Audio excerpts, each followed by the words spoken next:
Oh, hello there, my darling creature of the night. Tonight, I'm drifting on dark waters to bring you a tale tangled in brine and blood. You may wish to hold on to something solid as I unveil the story of the Forgotten Mariner. Feel the salt spray prickles against your skin, the rocking of a ship without direction, and the unmistakable stench of rotting wood. Ah, there it is, the Carmenti, a schooner so old its timbers seem to moan with every wave. It once ferried adventurers and their treasures, but now it's a ghost on the tides, cursed for eternity. It began with Ezekiel Rowan, the ship's captain, broad-shouldered, with an unyielding gaze so sharp it could slice through a man's bluster. His ambition was as vast as the sea itself, and his greed just as bottomless. Ezekiel was en route to the forbidden island of Corcomus, chasing rumors of a treasure so valuable it could break the gods' will. Corcomus. Just the name sent a shiver down the sailors' spines. Said to vanish and reappear like a mirage, wrapped in veils of mist, it was whispered to be a realm of unspeakable opulence. But every sailor who sought Corcomus, they were never seen again. That didn't deter Captain Rowan. No, his pride was more potent than fear, and his crew paid the price for it. Weeks into their journey, the sea grew unnatural. The waves had teeth, clawing at the hull instead of cradling it. Storms swirled up out of nowhere, battering the Carmenti without warning. The compass spun wildly, direction elusive as smoke in the wind.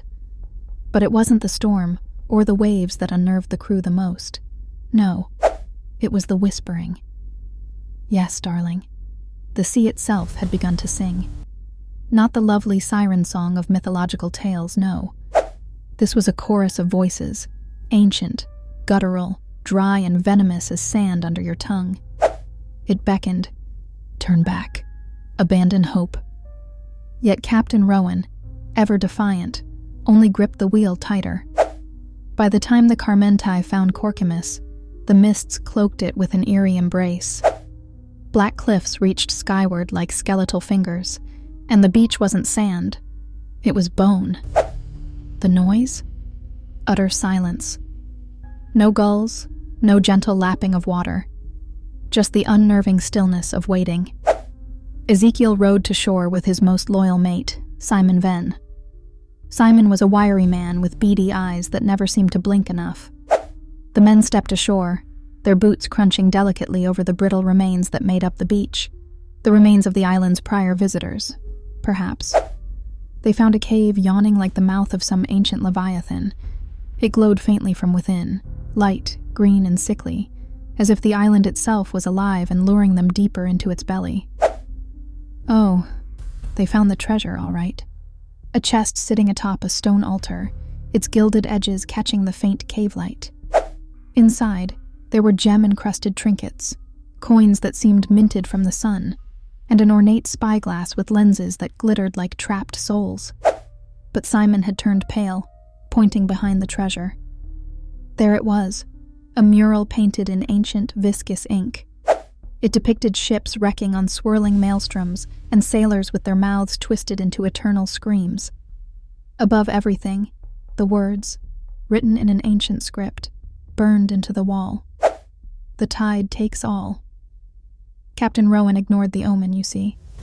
Pride, as I've said, is a cruel mistress. Vaulting to the treasure, he claimed it as his own, stuffing his satchel with gold. But oh, as his hands closed around the spyglass, the ground trembled.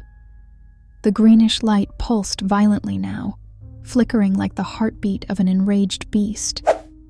The island seemed to awaken. A terrifying roar echoed through the caves and cliffs. Boulders slid, bones cracked beneath rising tides, and an unearthly wail ripped through the air, as if the ocean itself was lamenting their defiance. Simon pleaded to abandon the loot, to leave and survive, but Ezekiel would not relent. The tide will retreat, he spat.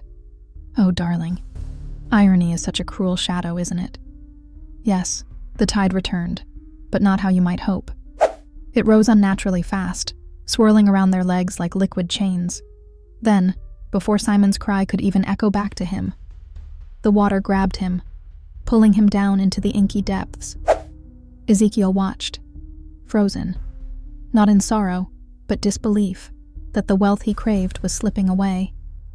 Grasping his newfound spyglass, he stared into the waves and screamed. Whatever he saw, it was something no mortal was meant to witness. The tale should end here, but alas, the curse still lingers. The Carmente surfaced, yes, but it no longer sails our realm. No crew can be found aboard. Only Captain Ezekiel Rowan, or what remains of him. He stands in place, his eyes glassy and lips muttering some endless prayer or incantation. The spyglass?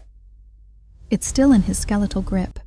Sailors who claim to have seen the Carmente whisper of how they heard his voice, soft yet chilling, offering them gold to row out to him. But no one who climbs aboard ever comes back. So if you find yourself far at sea, and the night grows too quiet, beware a ship whose sails are tattered but still catch the ghostly gusts of a wind that doesn't blow. You might see it, and if you do, remember the warning: the tide takes all. So, my dear listener, if you dream of treasures or the allure of forbidden adventures, ask yourself this: are you ready to pay what it demands?